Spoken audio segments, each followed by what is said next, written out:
الصلاة والسلام على سید المرسلین اما بعد فاعوذ باللہ من الشیطان الرجیم بسم اللہ الرحمن الرحیم۔ پڑھیے الصلاة والسلام علیک یا رسول اللہ وعلی آلک واصحابک یا حبیب اللہ۔ الصلاة والسلام علیک یا نبی اللہ وعلى آلك وأصحابك يا نور الله۔ نویت سنت الاعتکاف۔ فرمان مصطفیٰ صلی اللہ تعالی علیہ وآلہ وسلم، نیت المؤمن خیر من عملی، یعنی مومن کی نیت اس کے عمل سے بہتر ہے۔ بیان سننے سے پہلے اچھی نیتیں کر لیتے ہیں۔ اللہ تعالیٰ کی رضا حاصل کرنے اور ثواب پانے کی غرض سے ہم بیان میں شرکت کریں گے، اول تا آخر بیان میں شریک رہیں گے۔ صلو علی الحبیب کہا جائے تو صلی اللہ علی محمد کے ساتھ جواب دیں گے، اللہ تعالیٰ کا نام لیا جائے تو عز و جل کے ساتھ جواب دیں گے۔ درود پاک کی فضیلت سنتے ہیں۔ درود پاک کے بے شمار فضائل و برکات ہیں۔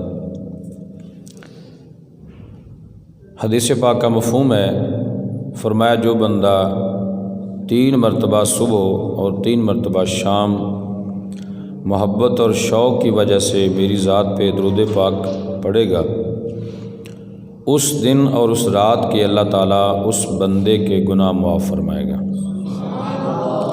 صلو علی الحبیب صلی اللہ تعالی علی محمد صلی اللہ تعالی علیہ وآلہ وسلم۔ آج ہم جس موضوع پر بیان سنیں گے وہ ہے حضرت سیدنا صدیق اکبر رضی اللہ تعالی عنہ کی ذہانت۔ کتنے آپ ذہین تھے، اور اس ذہانت کے ملنے کا سبب آخر کیا ہے؟ اتنا بندہ ذہین کب بنتا ہے؟ شروع میں مختصر تعارف آپ کا پیش کیے دیتا ہوں۔ جانشین مصطفیٰ، خلیفہ اول بلا فصل، امیر المومنین حضرت سیدنا صدیق اکبر رضی اللہ تعالی عنہ کا نامی اسم گرامی عبداللہ ہے۔ کنیت آپ کی ابو بکر ہے، اور لقب صدیق اور عتیق ہے۔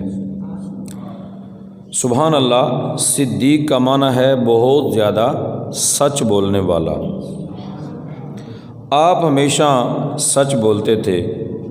اور عتیق کا معنی ہے آزاد۔ نبی رحمت جان کائنات صلی اللہ تعالی علیہ وآلہ وسلم نے حضرت ابوبکر صدیق رضی اللہ تعالی عنہ کو بشارت دیتے ہوئے فرمایا، انت عتیق من النار، اے ابو بکر تم جہنم کی آگ سے آزاد ہو۔ عتیق کا جو کہ مطلب ہے آزاد، تو یہ لقب حضور اکرم صلی اللہ علیہ وآلہ وسلم نے اپنے جانشین کو عطا فرمایا کہ تم عتیق ہو۔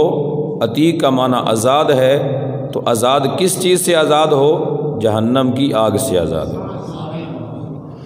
حضرت صدیق اکبر رضی اللہ تعالی عنہ کا تعلق قبیلہ قریش سے ہے۔ 7ویں پشت میں جا کر آپ کا شجرہ نسب رسول اکرم نور مجسم صلی اللہ علیہ وآلہ وسلم کے خاندانی شجرے سے مل جاتا ہے۔ آزاد مردوں میں حضرت صدیق اکبر رضی اللہ تعالی عنہ نے سب سے پہلے اسلام قبول فرمایا۔ آپ کے فضائل و کمالات کے کیا کہنے، آپ انبیاء کرام علیہ السلام کے بعد اگلے اور پچھلے تمام انسانوں میں سب سے افضل اور اعلیٰ ہیں، یہ ذہن میں رکھیے گا۔ صدیق اکبر رضی اللہ تعالی عنہ تمام غزوات میں شریک ہوئے، صلح اور جنگ کے تمام فیصلوں میں اپنے حبیب دلوں کے طبیب صلی اللہ علیہ وسلم کے وزیر بن کر زندگی کے ہر موڑ پر حضور اکرم صلی اللہ علیہ وآلہ وسلم کا ساتھ دے کر جان نثاری کا حق ادا کر دیا۔ 2 سال 7 ماہ مسند خلافت پر رونق افروز رہے۔ صدیق اکبر رضی اللہ تعالی عنہ نے 22 جمادی الاخری 13 ہجری کو اس دار فانی کو کوچ کیا۔ آپ سبز گنبد میں اپنے یار غار رسولوں کے تاجدار صلی اللہ علیہ وسلم کے پہلو مبارک میں آرام فرما ہے۔ سبحان اللہ۔ امیر المومنین حضرت ابوبکر صدیق رضی اللہ تعالیٰ عنہ بچپن ہی سے بڑے ذہین اور عقل مند تھے۔ 4 سال کی عمر مبارک تھی۔ نبی پاک صلی اللہ علیہ وآلہ وسلم نے ابھی تک اعلان نبوت نہیں فرمایا تھا۔ دنیا میں کفر و شرک عام تھا۔ صدیق اکبر رضی اللہ تعالی عنہ کے والد گرامی حضرت ابو قحافہ رضی اللہ تعالی عنہ، جو ابھی تک اسلام کا کلمہ پڑھ کر اس دولت کو اپنے دامن میں نہیں سمیٹے ہوئے تھے، ایک دن وہ حضرت ابوبکر صدیق رضی اللہ تعالی عنہ کو اپنے عبادت خانے میں لے گئے۔ اسلام سے پہلے کا واقعہ ہے۔ پتھر کے بنے ہوئے جھوٹے خداؤں کے سامنے کھڑا کر کے کہا، بیٹا یہ ہیں تمہارے بلند و بالا خدا، انہیں سجدہ کرو، استغفر اللہ استغفر اللہ۔ یہ کہہ کر حضرت ابو قحافہ ایک طرف چلے گئے اور کسی دوسرے کام میں مصروف ہو گئے۔ اب صرف حضرت ابوبکر صدیق ہیں اور سامنے پتھر کی مورتیاں۔ آپ تھوڑا آگے بڑھے، ایک مورتی کے قریب گئے اور فرمایا، انی جائع فاطعمنی، میں بھوکا ہوں مجھے کھانا کھلاؤ۔ انی عار فاکسنی، میں ننگا ہوں مجھے کپڑے پہناؤ۔ پتھر تھا کیا بولتا۔ اب حضرت صدیق اکبر رضی اللہ تعالی عنہ کو جلال آیا۔ آپ نے ایک پتھر اٹھایا اور فرمایا، میں پتھر مارتا ہوں، اگر تم واقعتاً ہی خدا ہو تو اپنے آپ کو بچا کے دکھاؤ۔ اللہ اکبر۔ 4 سالہ بچہ، اس کے بازوؤں میں کتنی طاقت ہوگی، کتنے زور سے پتھر مار سکے گا۔ لیکن حضرت ابوبکر صدیق رضی اللہ تعالی عنہ کے بازو کی طاقت دیکھیے۔ آپ نے مورتی کو پتھر مارا، فخر لوجہہ، وہ مورتی آپ کے بازو کی طاقت کو برداشت نہ کر پائی اور منہ کے بل زمین پر گر کر ٹکڑے ٹکڑے ہو گئے۔ 4 سال کا بچہ کتنا ہوتا ہے، کتنا زور ہوتا ہے اس کے اندر، لیکن یہ خدا داد طاقتیں، خدا داد پاور ہے۔ گرنے کی آواز سنی تو حضرت ابو قحافہ دوڑتے ہوئے آئے، اپنے باطل خدا کا حال بے حال دیکھا تو غصے میں حضرت ابوبکر صدیق رضی اللہ تعالیٰ عنہ کو ایک تھپڑ لگایا، بازو سے پکڑ کر گھر لے گئے۔ آپ کی والدہ کو جا کر کہا، دیکھو آج تمہارے لال نے یہ کارنامہ کیا کیا ہے۔ آپ کی والدہ محترمہ نے سارا واقعہ سنا تو کہا، میرے بیٹے کو چھوڑ دو، اس کا کوئی قصور نہیں۔ جب یہ پیدا ہوا تھا تو غیب سے آواز آئی تھی، یا امۃ اللہ علی التحقیق ابشری بالولد العتیق اسمہ فی السماء الصدیق ولی محمد صاحب و رفیق۔ کہا، اے اللہ کی بندی، بالتحقیق تجھے خوشخبری ہو ایک آزاد بیٹے کی، عتیق کے نام کی تمہیں خوشخبری ہو، جس کا نام آسمانوں میں صدیق ہوگا، وہ محمد کا صاحب اور اس کا رفیق ہوگا۔ سبحان اللہ۔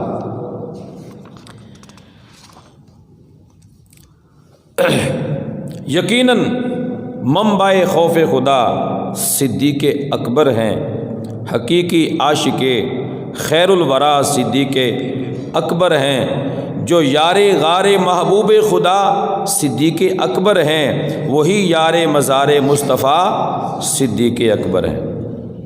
امیر المومنین حضرت ابو بکر صدیق رضی اللہ تعالی عنہ نے خود یہ حکایت نبی پاک صلی اللہ علیہ وآلہ وسلم کی موجودگی میں صحابہ کرام کے سامنے بیان فرمائی۔ جب مکمل سنا چکے تو حضرت جبریل امین علیہ السلام حاضر ہوئے اور 3 مرتبہ کہا صدق ابو بکر، صدق ابو بکر، صدق ابو بکر، یعنی ابو بکر نے سچ فرمایا ہے۔ تائید کس کی آئی ہے؟ حضرت جبریل امین کی، جو فرشتوں کے سردار ہیں۔ اندازہ لگائیے اللہ پاک نے امیر المومنین حضرت ابو بکر صدیق رضی اللہ تعالی عنہ کو کیسی عقل مندی سے نوازا تھا۔ 4 سال کی عمر کیا عمر ہوتی ہے؟ عموماً اس عمر کے بچوں کو ٹھیک سے روٹی کھانا بھی نہیں آتی۔ کئی بچے تو اس عمر میں طرح طرح کی حرکتیں کرتے ہیں، لیکن حضرت صدیق اکبر رضی اللہ تعالی عنہ کی ذہانت کے قربان جائیے، اللہ پاک نے آپ کو کیسا نوازا تھا، کیسی اعلیٰ نورانی طبیعت پر آپ کو پیدا فرمایا کہ ارد گرد کا سارا ماحول کفر و شرک سے بھرپور ہے۔ گلی محلے میں حتیٰ کہ کعبہ شریف میں پتھر کے جھوٹے خدا نصب ہیں، والد خود لے جا کر ان جھوٹے خداؤں کے سامنے کھڑا کرتے ہیں اور حکم دیتے ہیں کہ بیٹا یہ تیرے خدا ہیں، انہیں سجدہ کرو۔ اس کے باوجود وہ بات جو اس وقت کے بڑے بڑے سرداروں کو سمجھ نہ آئی، اللہ اکبر، حضرت صدیق اکبر رضی اللہ تعالیٰ عنہ 4 سال کی عمر میں اس بات کو سمجھ بھی رہے ہیں اور سمجھا بھی رہے ہیں اور اس کے خلاف دلیل بھی قائم کر رہے ہیں۔ کیسی دلیل؟ فرمایا بھوکا ہوں کھانا کھلاؤ، یہ پتھر مارنے لگا ہوں، اگر خدا ہو تو بچ کے دکھاؤ۔ ایسی دلیل یہ اللہ تبارک و تعالیٰ کی خدا دا صلاحیتوں کے ساتھ ہی آ سکتی ہے، ہر بندے کے بس کی بات نہیں ہے۔ اے عاشقان رسول، اے عاشقان صحابہ و اہل بیت، معلوم ہوا حضرت صدیق اکبر رضی اللہ تعالی عنہ بچپن ہی سے مومن تھے۔ اعلیٰ حضرت امام اہل سنت رحمۃ اللہ تعالی علیہ فرماتے ہیں 2 صحابہ حضرت ابوبکر صدیق اور حضرت مولا کائنات رضی اللہ تعالی عنہما، یہ دونوں عالم ارواح میں جب تمام روحوں نے اللہ پاک کے رب ہونے کا اقرار کیا تھا، اس وقت سے لے کر دنیا میں پیدا ہونے تک، دنیا میں پیدا ہونے سے لے کر لڑکپن تک، لڑکپن سے لے کر نبی پاک صلی اللہ علیہ وآلہ وسلم کے اعلان نبوت فرمانے تک، نبی اکرم صلی اللہ علیہ وآلہ وسلم کے اعلان نبوت سے وفات تک، وفات سے ہمیشہ ہمیشہ تک مسلمان تھے، مسلمان ہیں۔ کبھی کسی وقت کسی حال میں ایک لمحہ کے لیے بھی ان دونوں کے پاک طیب دامنوں سے کفر و شرک کی ناپاکی نہ لگی، نہ قیامت تک لگے گی۔ یہ ان کا ایمان ہے اور ان کے بارے میں یہ ہمارے اکابرین کا نظریہ ہے۔ ایک دن مکی مدنی آقا محمد رسول اللہ صلی اللہ علیہ وآلہ وسلم نے حضرت ابو بکر صدیق رضی اللہ تعالی عنہ کے ایمان کا درجہ بیان فرمایا ایک پلڑے میں ابو بکر کا ایمان رکھ دیا جائے، دوسرے پلڑے میں میرے ساری امت کا ایمان رکھ دیا جائے، لا راجع بہم، ابو بکر صدیق کا ایمان سب سے بھاری ہو جائے گا۔ سبحان اللہ، یہ ہیں میرے آقا کے ابو بکر صدیق۔ اللہ نے کیسا تحفہ دیا ہے اس امت محمد کو۔ ایک حدیث پاک میں آیا ابو بکر صدیق رضی اللہ تعالیٰ عنہ کی فضیلت اس لیے نہیں کہ یہ زیادہ نمازیں پڑھتے ہیں، اس لیے بھی نہیں کہ یہ زیادہ روزے رکھتے ہیں، وَلَٰكِن بِشَيْءٍ وُقِرَ فِي قَلْبِهِ، بلکہ ان کی یہ فضیلت اس چیز کی وجہ سے ہے جو ان کے دل میں رکھی گئی ہے۔ وہ بیان نہیں کیا گیا دل میں کیا ہے، وہ ایک راز ہے، ایک کرشمہ ہے آپ کے دل کے اندر جو یا رب جانتا ہے یا رب کا رسول جانتا ہے، اور کوئی نہیں جانتا۔ یہاں بھی اس کو بیان نہیں کیا گیا۔ صوفیہ فرماتے ہیں اسی راز کی بدولت حضرت صدیق اکبر رضی اللہ تعالی عنہ سے ایسی ایسی برکات ظاہر ہوئیں جو کسی اور صحابی سے ظاہر نہ ہو سکیں۔ مثلا اللہ تعالیٰ کے نبی مکی مدنی آقا صلی اللہ علیہ وآلہ وسلم نے دنیا سے ظاہری پردہ فرمایا، صحابہ کرام پر قیامت ٹوٹ پڑی، جینا مشکل ہو گیا۔ حضرت عمر فاروق رضی اللہ تعالیٰ عنہ، وہ عقل مند ذہین اور جلیل القدر صحابی جن کی رائے کے موافق قرآن اترا کرتا تھا، آپ بھی غم مصطفیٰ میں بے خود تھے، تلوار اٹھائے یہ اعلان کر رہے تھے، خبردار جس نے کہا کہ محمد صلی اللہ علیہ وسلم وصال کر گئے، میں اس کی گردن اڑا کے رکھ دوں گا۔ ادھر صحابہ کرام غم مصطفیٰ میں نڈال تھے، ادھر یہود و نصارہ کفار اور مشرکین خوش تھے۔ اب وہ للچائی ہوئی نظروں سے مسلمانوں کو دیکھ رہے تھے، منصوبے بنا رہے تھے کہ اس وقت مسلمان غمگین ہیں، موقع اچھا ہے، اب مسلمانوں کی پہلی جیسی حالت اور طاقت ان کے پاس نہیں ہے، اب انہیں آسانی سے شکست دی جا سکتی ہے۔ ایسے نازک موقع پر حضرت ابوبکر صدیق رضی اللہ تعالی عنہ نے ذہانت سے کام لیا، عقل مندی سے کام لیا۔ اگرچہ غم کا پہاڑ ان پر ٹوٹا، ان پر بھی تھا، لیکن آپ نے موقع کی نزاکت کو سمجھا، اپنے جذبات پر قابو پایا اور پوری امت کو قدموں پر کھڑا رکھنے، کافروں کی سازشوں سے بچانے کی کامیاب مکمل کوشش فرمائی۔ حضرت عبداللہ بن عباس رضی اللہ تعالیٰ عنہ فرماتے ہیں، صدیق اکبر رضی اللہ تعالیٰ عنہ کو وصال مصطفیٰ کی خبر ملی، آپ تشریف لائے، صحابہ کرام غم سے پریشان تھے۔ حضرت صدیق اکبر رضی اللہ تعالیٰ عنہ نے صحابہ کرام سے خطاب فرمایا تم میں سے جو محمد کی عبادت کرتا تھا، ان کو خدا مانتا تھا، وہ جان لے کہ محمد صلی اللہ علیہ وسلم دنیا سے تشریف لے گئے۔ آپ نے دنیا سے ظاہری پردہ فرما دیا، جو اللہ کی عبادت کرتا صرف اسی کو خدا مانتا ہے، بے شک اللہ حی ہے، اللہ لا یموت ہے، اس کو کبھی موت نہیں آئے گی، وہ زندہ ہے، ایسا زندہ ہے کہ کبھی اس پر موت طاری نہیں ہوگی۔ اور پھر آیت کریمہ پڑھی، وما محمد الا رسول قد خلت من قبلہ الرسل، فرمایا محمد اللہ کے رسول ہیں، ان سے پہلے بھی کئی رسول گزر چکے۔ افإن مات او قتل انقلبتم علی اعقابکم، کیا جب وہ دنیا سے چلے گئے تو تم کیا اپنے قدموں کے بل واپس پلٹو گے؟ مطلب یہ تھا کہ کیا جب وہ دنیا سے چلے گئے تو تم ایمان سے پھر جاؤ گے؟ ایسا ہرگز کسی کے لیے جائز نہیں ہے۔ صحابہ فرماتے ہیں صدیق اکبر رضی اللہ تعالی عنہ نے یہ آیت کریمہ تلاوت فرمائی، ہمیں یوں لگا جیسے ہمیں یہ آیت اس سے پہلے معلوم ہی نہ تھی۔ آیت سنتے ہی تمام صحابہ اسے دہرانے لگے۔ حضرت عمر فاروق رضی اللہ تعالیٰ عنہ نے جب یہ آیت سنی، آپ پر سکتہ طاری ہو گیا، آپ زمین پر تشریف لے آئے، جذب کی کیفیت جو آپ پر طاری تھی اترنا شروع ہوئی، آپ کو یقین ہو گیا واقعی رسول خدا احمد مجتبیٰ صلی اللہ علیہ وسلم دنیا سے پردہ فرما چکے ہیں۔ اللہ اکبر۔ بہت بڑے بڑے بزرگ ہوئے، میر عبد الواحد بالگرامی رحمۃ اللہ تعالی علیہ، اعلیٰ حضرت ان کی بڑی تعریف فرمایا کرتے۔ آپ فرماتے ہیں ایسے نازک وقت میں امت کو سنبھال لینا، کافروں کے منصوبوں کو تباہ و برباد کر دینا، امت کو گرنے سے بچا لینا، یہ اسی راز کا کرشمہ ہے جو اللہ نے ابوبکر صدیق کے دل میں رکھا ہوا تھا، اسی راز کی وجہ سے۔ وہ راز ہے کیا یہ معلوم نہیں ہے، اللہ تبارک و تعالیٰ ہی جانتا ہے یا اللہ کے حکم سے اس کا رسول جانتا ہے۔ صدیقہ بنت صدیق ام المومنین حضرت عائشہ صدیقہ طیبہ طاہرہ رضی اللہ تعالی عنہا فرماتی ہیں رسول اللہ صلی اللہ علیہ وسلم نے وصال فرمایا، اس وقت اتنا غم میرے والد گرامی حضرت صدیق اکبر رضی اللہ تعالی عنہ پر اترا، کسی پہاڑ پر اترتا تو پہاڑ بھی ریزہ ریزہ ہو جاتا، اللہ اکبر، لیکن میرے والد گرامی ثابت قدم رہے۔ اس حال میں بھی صحابہ کرام کو جو مشکل پیش آئی، جس نقطے پر وہ اٹکے، میرے والد محترم نے اپنی کمال ذہانت سے اسے حل فرما دیا۔ مثلا پہلا مسئلہ جو صحابہ کرام کو درپیش ہوا وہ یہ تھا کہ محبوب مصطفیٰ صلی اللہ علیہ وسلم کا مزار مبارک کہاں بنایا جائے۔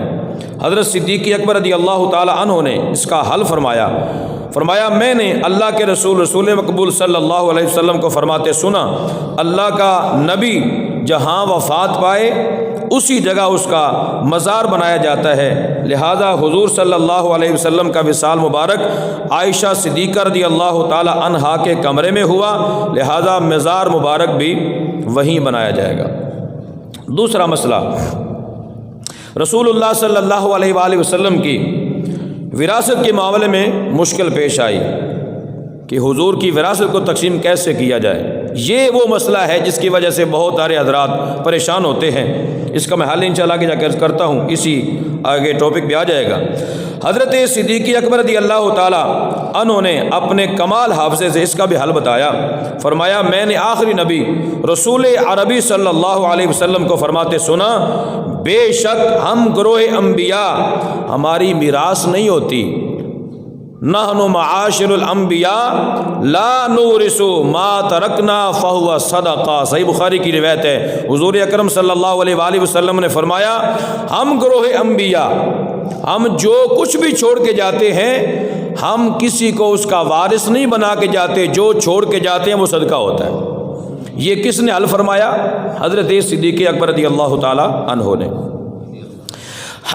دوسرا مسئلہ، حضرت ابوبکر صدیق رضی اللہ تعالی عنہ کے خلیفہ بنتے ہی بڑا مسئلہ جو پیش ہوا وہ حضرت اسامہ بن زید رضی اللہ تعالیٰ عنہ کے لشکر کی روانگی کا تھا۔ آخری نبی محمد عربی صلی اللہ علیہ وآلہ وسلم جب آپ کا آخری وقت آیا، آپ حضرت اسامہ بن زید رضی اللہ تعالیٰ عنہ کا 700 مجاہدین پر مشتمل لشکر ملک روم کی طرف جنگ کے لیے روانہ فرما چکے تھے۔ یہ لشکر ابھی راستے میں تھا کہ نبی پاک صلی اللہ علیہ وآلہ وسلم کے وصال ظاہری کی اس لشکر کو خبر ملی۔ لشکر واپس آ گیا۔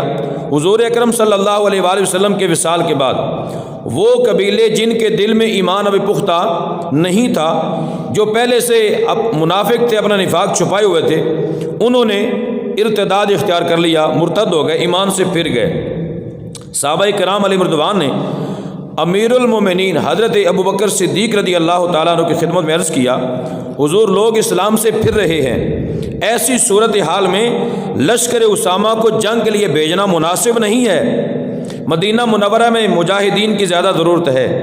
امیر المومنین سیدنا ابوبکر صدیق رضی اللہ تعالیٰ عنہ نے فرمایا اگر درندے، یہ بات بڑے قابل غور ہے، سننے والی ہے، فرمایا اگر درندے ابو بکر کو پاؤں سے پکڑ کر گھسیٹ کر لے جائیں تب بھی میں رسول خدا صلی اللہ علیہ وسلم کے بھیجے ہوئے لشکر کو ہرگز واپس نہیں بلا سکتا۔ یہ شریعت مصطفیٰ پر پابندی اسی وجہ سے رب ذوالجلال نے آپ کو کمال حافظہ اور کمال ذہانت عطا فرما رکھی تھی۔ یہ وجہ ہے جس وجہ سے اسلام پر چلنے کی برکت سے اللہ تعالیٰ نے آپ کو کمال حافظہ اور کمال ذہین بنایا تھا، جس کی وجہ سے مشکل مہم میں بھی حضرت سیدنا صدیق اکبر رضی اللہ تعالیٰ عنہ نے حل فرما دی ہے۔ چنانچہ آپ نے لشکر اسامہ کو روم کی جانب روانہ فرما دیا۔ یہ آپ کی کمال ذہانت تھی، جنگی پالیسی کے اعتبار سے بہت اعلیٰ تھی۔ نتیجہ یہ ہوا لشکر جہاں سے گزرتا وہاں کے لوگ سوچتے ہم تو مسلمانوں کو حضور کی وصال کی وجہ سے کمزور سمجھ رہے تھے، اگر ایسی حالت میں بھی ان کا لشکر سرحد پر لڑنے کے لیے جا رہا ہے تو یقیناً مدینہ منورہ میں اس سے بھی بڑا لشکر موجود ہوگا۔ پھر جب حضرت اسامہ بن زید رضی اللہ تعالیٰ عنہ رومی لشکر کو شکست دے کر جنگ جیت کر واپس پلٹے تو اسلام سے پھرنے والے بہت سے لوگ ڈر گئے، ان کے دل میں اسلام کی ہیبت بیٹھ گئی۔ اللہ کے فضل سے جو مرتد ہوئے تھے توبہ کر کے سچے مسلمان بن گئے۔ یہ حضرت سیدنا صدیق اکبر رضی اللہ تعالیٰ عنہ کی ذہانت کا کمال ہے۔ ذہانت کہاں سے ملی؟ حضور اکرم صلی اللہ علیہ وآلہ وسلم کی غلامی کی وجہ سے۔ چوتھا اہم مسئلہ جو حضرت ابوبکر صدیق رضی اللہ تعالیٰ عنہ کو پیش آیا وہ تھا منکرین زکوٰۃ کا۔ رسول اکرم نور مجسم صلی اللہ علیہ وسلم کے دنیا سے پردہ فرمانے کے بعد کچھ قبیلوں نے زکوٰۃ کی فرضیت سے انکار کیا اور کہا زکوٰۃ صرف سرکار مدینہ صلی اللہ علیہ وسلم کی زندگی مبارک میں فرض تھی، اب زکوٰۃ دینا کوئی ضروری نہیں رہا۔ انہوں نے زکوٰۃ کو ٹیکس شمار کیا۔ امیر المومنین حضرت سیدنا ابو بکر صدیق رضی اللہ تعالیٰ عنہ نے اپنی ذہانت اور دینی بصیرت سے ان کے خلاف جہاد کرنے کا فیصلہ کر دیا۔ صحابہ کرام کو اس فیصلے پر اشکال تھا۔ حضرت عمر فاروق رضی اللہ تعالیٰ عنہ آپ کی خدمت میں حاضر ہوئے، عرض کیا یا رسول اللہ صلی اللہ تعالیٰ علیہ وسلم، عرض کیا رسول اللہ صلی اللہ علیہ وآلہ وسلم نے فرمایا ہے جس نے لا الہ الا اللہ کہہ لیا اس نے اپنا مال، اپنی جان، سب کچھ محفوظ کر لیا۔ اس فرمان مصطفیٰ کے ہوتے ہوئے آپ زکوٰۃ کا انکار کرنے والوں سے جہاد کیسے کر سکتے ہیں، حالانکہ وہ لا الہ الا اللہ پڑھتے بھی ہیں، اسے مانتے بھی ہیں۔ امیر المومنین حضرت سیدنا ابو بکر صدیق رضی اللہ تعالی عنہ نے فرمایا جو نماز اور زکوٰۃ میں فرق کرے گا میں لازمی اس سے جہاد کروں گا۔ آپ نے مزید بھی باتیں ارشاد فرمائیں۔ حضرت عمر فاروق رضی اللہ تعالیٰ عنہ فرماتے ہیں آپ کا خطاب سن کر مجھے یقین ہو گیا کہ اللہ پاک نے اس معاملے میں آپ کا سینہ کشادہ فرما دی ہے۔ سبحان اللہ۔ آخر کار حضرت ابو بکر صدیق رضی اللہ تعالیٰ عنہ نے ان کے خلاف جہاد کا علم بلند فرمایا۔ حضرت عبداللہ ابن مسعود رضی اللہ تعالیٰ عنہ فرماتے ہیں ابتدا میں ہم نے اس فیصلے کو ناپسند کیا، ہم سمجھتے تھے یہ فیصلہ درست نہیں، زکوٰۃ کا انکار کرنے والوں کے خلاف جہاد نہیں ہونا چاہیے، لیکن جب اس کا نتیجہ سامنے آیا، زکوٰۃ کا انکار کرنے والوں نے توبہ کی، شرعی قاعدے کے مطابق زکوٰۃ دینے لگے، تو ہم نے ابو بکر صدیق رضی اللہ تعالیٰ عنہ کی دینی بصارت کی تعریف کی۔ یقیناً حضرت ابو بکر صدیق رضی اللہ تعالیٰ عنہ یہ فیصلہ نہ فرماتے تو قیامت تک کے لیے اسلام کا ایک بنیادی رکن جسے زکوٰۃ کہا جاتا ہے وہ فوت ہو جاتا اور لوگ اس کے منکر ہو جاتے۔ حضرت ابو رجاء رضی اللہ تعالیٰ عنہ فرماتے ہیں میں نے دیکھا حضرت عمر فاروق رضی اللہ تعالیٰ عنہ نے اس وقت امیر المومنین حضرت ابو بکر صدیق رضی اللہ تعالیٰ عنہ کے پیشانی چوم کر آپ کا ماتھا چوم کر فرمایا لولا انت لہلکنا، آج اگر آپ نہ ہوتے ہم ہلاک ہو جاتے۔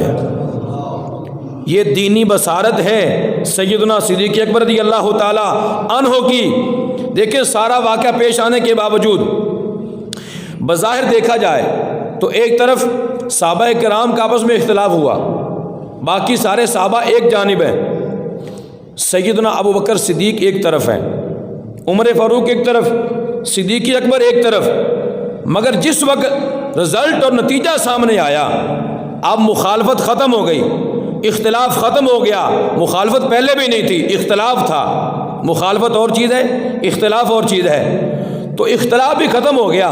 کیوں؟ جب دیکھا کہ سیدنا ابو بکر صدیق رضی اللہ تعالی عنہ نے جس کام پر اور جس علم پر آپ نے سٹینڈ لیا ہے، اگر آپ نہ لیتے تو قیامت تک کے لیے لوگ منکر زکوٰۃ بنتے جاتے۔ پیشانی چوم کر بتایا کہ عزت والا ہی عزت والے کی عزت کرنا جانتا ہوتا ہے۔ یہ حضور اکرم صلی اللہ علیہ وآلہ وسلم کا فرمان بھی ہے۔ نبی پاک صلی اللہ علیہ وآلہ وسلم ارشاد فرماتے ہیں انما یعرف الفضل ذو الفضل ذو الفضل، جس کا مفہوم الخلاصہ یہ بنتا ہے، فرمایا عزت والے کی عزت وہی کرتا ہے جس کی خود عزت ہوتی ہے۔ تو حضرت سیدنا عمر فاروق رضی اللہ تعالی عنہ نے ابو بکر صدیق رضی اللہ تعالی عنہ کی پیشانی چوم کر بتایا ہے کہ جیسے اللہ نے مجھے عزت دی ہے ایسے ہی اللہ نے ابو بکر صدیق کو بھی عزت عطا فرمائی ہے۔ یہ عزت والے کا مسئلہ ہے۔ اسی طریقے سے حضرت علی المرتضیٰ شیر خدا رضی اللہ تعالی عنہ، آپ کے حوالے سے بھی ایک واقعہ عرض کرنا چاہوں گا جس کی طرف میں نے پہلے اشارہ کیا تھا۔ ایک مرتبہ بڑا مشہور واقعہ ہے، حضرت سیدہ فاطمہ رضی اللہ تعالی عنہا کی طرف یہ بات منسوب ہے کہ جس وقت آپ حضور اکرم صلی اللہ علیہ وآلہ وسلم کے پاس آپ نے پیغام بھیجا، بعض روایات میں ہے کہ پیغام بھیجا، بعض میں ہے کہ خود چل کے تشریف لے کر گئیں، صحیح بخاری کے اندر روایت موجود ہے۔ اپنی وراثت کا مطالبہ کیا کہ مجھے جو میرا بابا جان کی ملکیت میں تھی وراثت مجھے اس سے دیا جائے۔ باغ فتح کا معاملہ بڑا مشہور و معروف معاملہ ہے، کچھ اشارہ دے کے میں انشاءاللہ آگے نکلتا ہوں۔ حدیث پاک وہ الفاظ جو صحیح بخاری میں ہیں وہ میں آپ کے سامنے عرض کر دیتا ہوں۔ تطلب صدقۃ النبی صلی اللہ علیہ وسلم، حضرت سیدہ خاتون جنت نے نبی اکرم صلی اللہ علیہ وآلہ وسلم کے قبضہ میں جو صدقہ تھا اس کا مطالبہ کیا۔ فقال ابو بکر، یہاں دو باتیں، ایک تو فضیلت والے کی فضیلت کو جانتا ہے، دوسرے نمبر پر سیدنا ابو بکر صدیق رضی اللہ تعالی عنہ کی اسلام پر جان نثاری، دونوں باتیں ذرا ذہن میں رکھیے گا۔ فقال ابو بکر، سامنے سیدہ کائنات ہیں، حضور کی بیٹی ہیں، ایک طرف حضور کی بیٹی، دوسری طرف حضور کا اپنا فرمان ہے، تو دیکھیں ترجیح کس کو عطا فرمائی ہے۔ فقال ابو بکر ان رسول اللہ صلی اللہ علیہ وسلم لا نورث ما ترکنا فہو صدقہ۔ ابو بکر صدیق نے حدیث پاک پڑھی، کہا حضور اکرم صلی اللہ علیہ وآلہ وسلم نے فرمایا تھا، ہم گروہ انبیاء، ہم جو چھوڑ کے جاتے ہیں ہم کسی کو وارث بنا کے نہیں جاتے، جو چھوڑ کے جاتے ہیں وہ صدقہ ہوتا ہے۔ انما یاکل آل محمد من ھذا المال لیس لهم ان یزیدوا علی الماکل، فرمایا آل محمد اس مال سے اتنا ہی کھائیں گے جتنا حضور اکرم صلی اللہ علیہ وآلہ وسلم کے دور میں کھایا کرتے تھے۔ اب یہاں غور فرمائیے گا، واویلا کس بات پہ ہوتا ہے، وسوسہ کیا آتا ہے کہ دیکھو جی ابو بکر صدیق رضی اللہ تعالی عنہ نے انکار کیا، انکار کا کوئی لفظ نہیں دکھا سکتا کہ آپ نے دینے سے انکار کر دیا ہو، یہ صحیح بخاری کے الفاظ ہیں۔ حضرت ابو بکر صدیق رضی اللہ تعالیٰ عنہ فرماتے ہیں اس سے آل محمد اتنا ہی کھائیں گے ضرور، مگر کھائیں گے اتنا جتنا حضور کے دور رسالت میں کھایا کرتے تھے۔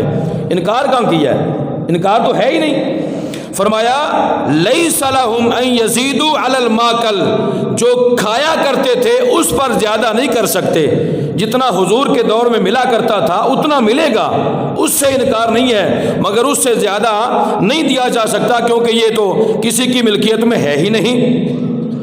انی لا اغیر شیئا، فرمایا میں حضور اکرم صلی اللہ علیہ وآلہ وسلم جو صدقات مجھے دے کر گئے ہیں میں ان میں کچھ بھی تبدیلی نہیں کر سکتا۔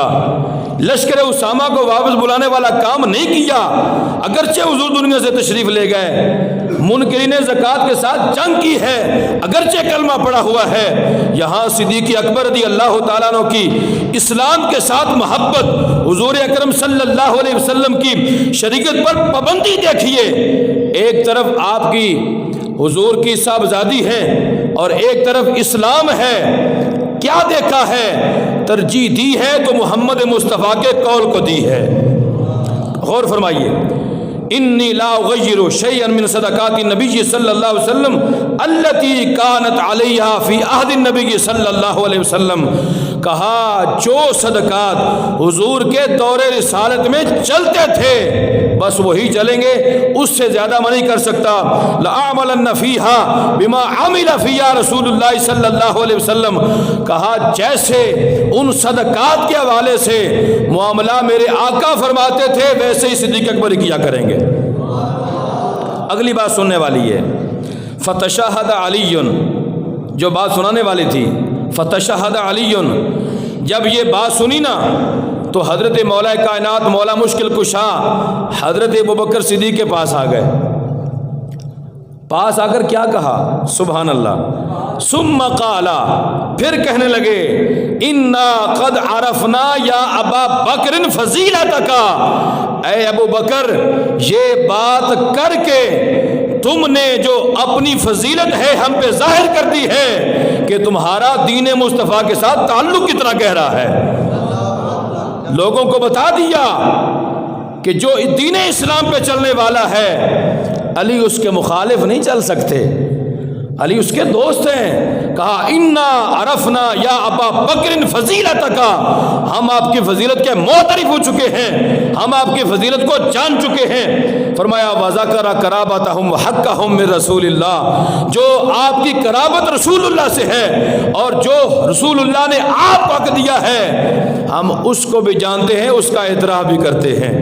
آگے سنیے، تکلم ابو بکر، حضرت ابو بکر صدیق رضی اللہ تعالیٰ عنہ آگے سے تکلم کرنے لگے، بات فرمائی، فرمایا فقال والذی نفسی بیدہ لقرابۃ رسول اللہ صلی اللہ علیہ وسلم احب الی ان اصل قرابتی، فرمایا اے علی یہ بھی بات یاد رکھو، میں آقا علیہ الصلوۃ والسلام کا غلام ہوں، میں جو کچھ کر رہا ہوں حضور کے فرمان کی روشنی میں کر رہا ہوں۔ فرمایا یاد رکھنا مجھے اپنی اولاد اپنی آل کے ساتھ محبت کرنا اس سے زیادہ پسند ہے کہ میں آل محمد کے ساتھ محبت کرنے والا بن جاؤں۔ یہ کون ہے؟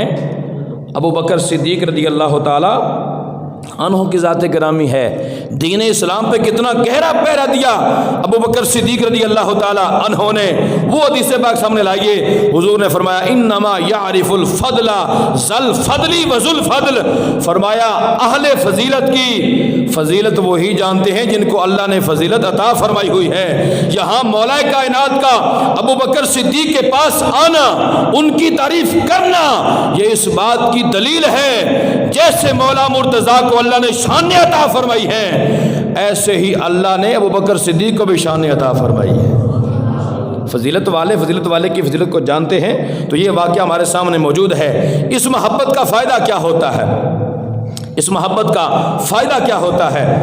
ایک یہودی جس نے حضور اکرم صلی اللہ علیہ وآلہ وسلم آپ کے دور رسالت میں یہ کہہ رکھا تھا کہ میں ابو بکر صدیق سے محبت کرنے والا ہوں، ابو بکر صدیق سے محبت کرنے والا ہوں، اس نے ابو بکر صدیق رضی اللہ تعالیٰ عنہ کے سامنے آ کر یہ بات کہی، کہا اے ابو بکر میں تم سے محبت کرتا ہوں، خدا کی قسم ہے میں تم سے محبت کرنے والا ہوں۔ ابو بکر صدیق رضی اللہ تعالیٰ عنہ نے سر انور جھکا لیا۔ سر انور کیوں جھکایا؟ یہ دکھانے کے لیے جس کا میرے محبوب سے کوئی تعلق نہیں اس کا میرے ساتھ بھی کوئی تعلق نہیں ہے، جو میرے نبی کا ہے وہی میرا ہے، جو نبی کا نہیں وہ میرا نہیں ہے۔ تو یہ حضور اکرم صلی اللہ علیہ وآلہ وسلم کی یہاں پر بھی غلامی کی جھلک اس انداز میں نظر آتی ہے۔ ابو بکر صدیق نے کوئی وہاں جواب نہیں دیا، ابھی سر جھکایا تھا، اتنے میں اللہ تعالیٰ نے حضرت جبریل کو بھیج دیا۔ حضرت جبریل امین علیہ السلام حاضر ہوئے، آقا علیہ السلام کی بارگاہ میں کہنے لگے یا نبی اللہ، اللہ نے آپ کے ہاں سلام بھیجا ہے اور حکم دیا ہے وہ یہودی جس نے ابو بکر صدیق سے اظہار محبت کیا ہے اللہ نے اس کو 2 انعام عطا فرمائے ہیں۔ محبت کرنے والوں خوش ہو جاؤ، اللہ نے 2 انعام عطا فرمائے ہیں۔ نمبر 1 فرمایا اس کے پیروں میں بیڑیاں نہیں ڈالی جائیں گی، اگرچہ یہودی ہے لیکن چونکہ محبت کرنے والا ہے ابو بکر صدیق سے، تو یہ یار کی محبت جو ہے وہ اپنا رنگ دکھائے گی، اس کے پیروں میں بیڑیاں نہیں ڈالی جائیں گی۔ فرمایا اسی طرح گردن میں زنجیر بھی نہیں ڈالی جائے گی۔ سبحان اللہ۔ پیارے آقا صلی اللہ علیہ وآلہ وسلم نے فوراً یہودی کو بلایا، اللہ کا پیغام سنایا۔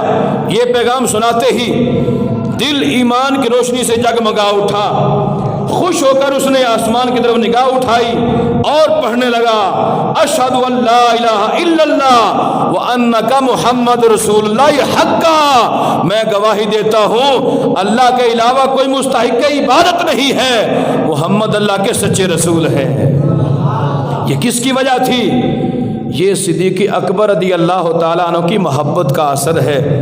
یہ جس دل میں آتی ہے اس کو ایمان لازمی دیتی ہے۔ اسی طریقے سے حدیث پاک میں آتا ہے، نبی پاک صلی اللہ علیہ وآلہ وسلم ارشاد فرماتے ہیں جس وقت اللہ تبارک و تعالیٰ نے جب حضرت ابوبکر صدیق رضی اللہ تعالیٰ عنہ آپ کی پیدائش ہوئی، اللہ تعالیٰ نے جنت عدن، یہ جنت کا اعلیٰ مقام ہے، اس کو مخاطب کر کے فرمایا اے جنت تیرے اندر وہی آئے گا جو اس پیدا ہونے والے سے پیار کرنے والا ہوگا۔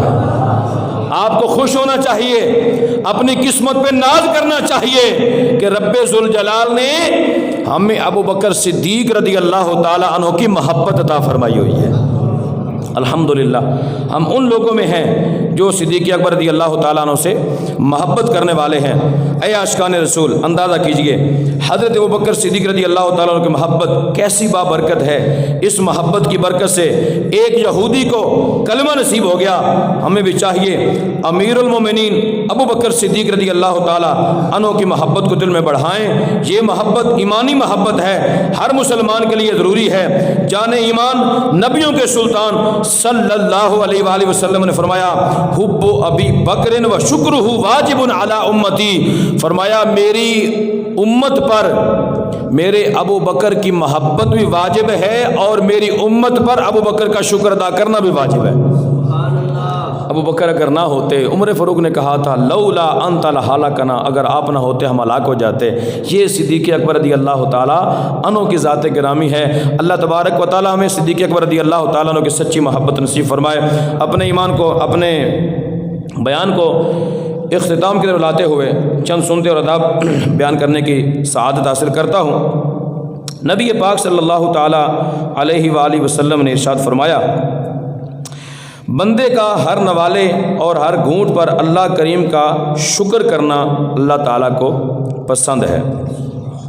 اپنی زبانیں ذکر سے اور دل شکر سے تر رکھو۔ اے عاشقان رسول، شکر کرنا سنت مبارکہ ہے۔ اللہ اکبر۔ اللہ کے آخری نبی رسول ہاشمی صلی اللہ علیہ وآلہ وسلم کثرت سے شکر کیا کرتے۔ آپ نے کبھی ناشکری نہیں کی۔ شکر اعلیٰ عبادت ہے۔ شکر کرنے سے نعمت میں اضافہ ہوتا ہے۔ بندے کو نعمت ملے، بندہ شکر کرے، اس کی برکت سے انشاءاللہ بندہ عذاب سے محفوظ رہے گا۔ حضرت ابوبکر شبلی رحمۃ اللہ تعالی علیہ فرماتے ہیں نعمت کو دیکھنے کے بجائے نعمت عطا کرنے والے پر نظر رکھنا شکر ہے۔ مثلا آپ کو سیلری ملی، یہ بھی نعمت ہے۔ امتحان میں پاس ہوئے، اللہ نے بیٹا بیٹی کی نعمت سے نوازا، نماز کی توفیق ملی، روزہ رکھنے کی سعادت ملی، صدقہ دیا وغیرہ، یہ ساری نعمتیں ہیں۔ اب اس نعمت پر نگاہ نہ رکھیے بلکہ سوچئے اللہ تعالیٰ نے آپ کو اس کی توفیق عطا فرمائی ہے۔ یہ توفیق آپ کو رب کی طرف سے ملی ہے، بندے کا اپنا کمال نہیں ہوتا۔ امام غزالی فرماتے ہیں نعمت کے ساتھ نیکی کا ارادہ کرنا دل کا شکر ہے۔ زبان سے اللہ پاک کی حمد و ثنا کرنا یہ زبان کا شکر ہے۔ اللہ کریم کی دی ہوئی نعمت کو عبادت میں خرچ کرنا، اس کو گناہ میں استعمال ہونے سے بچانا یہ باقی اعضاء کا شکر ہے۔ اللہ تبارک و تعالی ہمیں شکر کرنے والا بندہ بنا۔ ہفتہ وار اجتماع کے اندر پڑھے جانے